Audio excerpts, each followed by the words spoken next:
Have you ever stopped to wonder why so many people spend their entire lives working hard, yet still remain stuck financially? Why entire families, generation after generation, seem to carry the same money struggles, the same debt, the same paycheck-to-paycheck living, the same constant stress about bills? It is not because people want to remain broke. Nobody dreams of passing financial pain to their children.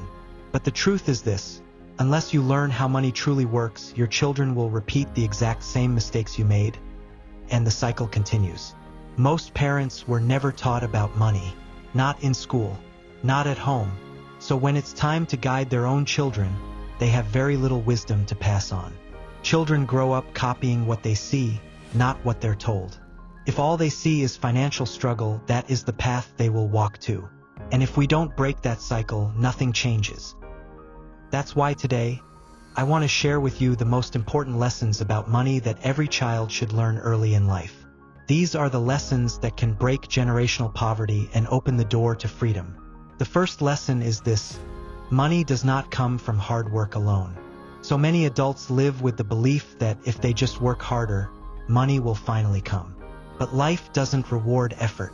It rewards value. If you dig holes in the ground for 10 hours, no one pays you much. But if you create something useful, solve a problem, or make someone's life easier, the world opens up opportunities. Children need to understand this difference early. Instead of asking, "Where can I get a job?" they should be asking, "What problems can I solve? How can I add value?" That shift changes the direction of an entire life. The second lesson is delayed gratification. This is one of the greatest superpowers a human being can develop. Most adults are broke because they can't say no to immediate pleasure. They see something, they want it now. They don't wait, they don't plan, they don't save. They trade their future for a quick thrill. Children must be trained to wait for better rewards. Let them experience what it feels like to save and wait instead of rushing into every purchase. This is how you raise future investors instead of lifelong consumers. The third lesson is that budgeting is not a restriction, but a form of freedom. Too many people hear the word budget and immediately think of lack, of punishment, of saying no to themselves. But the reality is the opposite. A budget is simply telling money where to go instead of wondering where it went. When you take control of your money, it no longer controls you. Teaching children this early gives them power. Even with something as small as an allowance, they can practice setting priorities, making choices, and realizing that every coin has a purpose. The fourth lesson is understanding debt. Debt by itself is not the enemy. Ignorance is. Most adults never learn the difference between good debt and bad debt. Good debt is the kind that builds you, like education, investments, or assets that produce income. Bad debt is the kind that destroys you, like borrowing to buy clothes, gadgets, or lifestyle luxuries that lose value the moment you touch them. If children don't learn this difference early, the world will teach them the hard way, with interest rates and collections.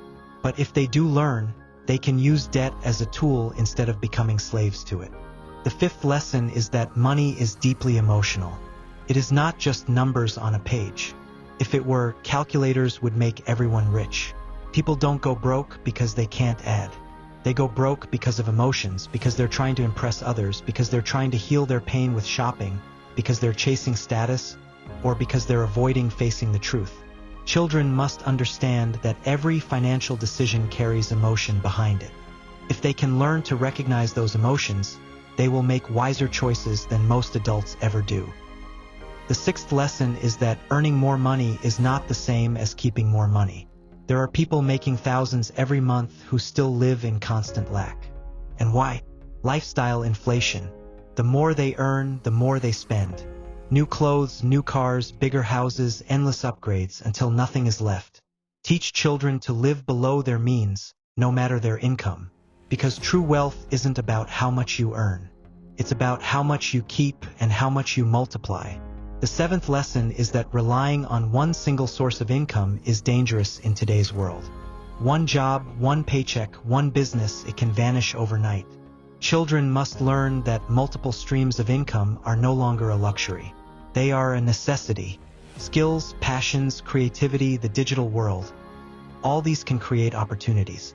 A child who learns how to build more than one stream of income will never fear the loss of one job or one opportunity. They will always find another way forward. The eighth lesson is understanding the difference between assets and liabilities. Most adults cannot even define these words correctly, and that is why they stay broke. An asset is something that puts money into your pocket. A liability is something that takes money out. It really is that simple. Real estate, stocks, skills, and businesses are assets. Constant upgrades, the latest phone, endless shopping trips, those are liabilities. Teach children to recognize the difference. If they learn early to chase assets and avoid unnecessary liabilities, their financial future will be secure. The ninth lesson is that learning about money never ends. The world is constantly changing. The way money is earned, saved, invested, and multiplied today is different from 10 years ago, and it will be different again in the future. Financial education cannot stop after one lesson or one book. It is a lifelong journey. Teach children to keep asking questions, to keep learning, to stay curious.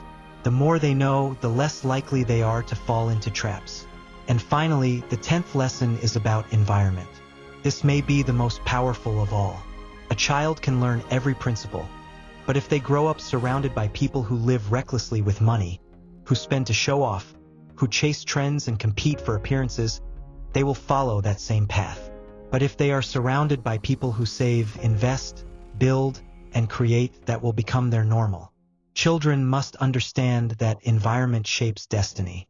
Who you spend time with will determine your financial future. These are the 10 lessons. They may sound simple, but they are the difference between freedom and bondage, between generations repeating poverty and generations creating wealth. The reality is this: money lessons will be taught to your children one way or another. If you do not teach them the truth, the world will teach them lies. The world will teach them to spend, to borrow, to show off, to chase things that do not matter. But if you plant the right lessons early, they will carry them for life. Every coin they touch, every choice they make, every opportunity they face will be guided by these truths. And that is how cycles are broken. That is how you ensure your children do not repeat your mistakes, but instead rise higher than you ever could. So take the time, teach them, show them, live the example before their eyes. Because the best inheritance you can ever give your children is not money itself, but the wisdom to use money well. For more money tips and financial freedom, click on the subscribe button to learn more.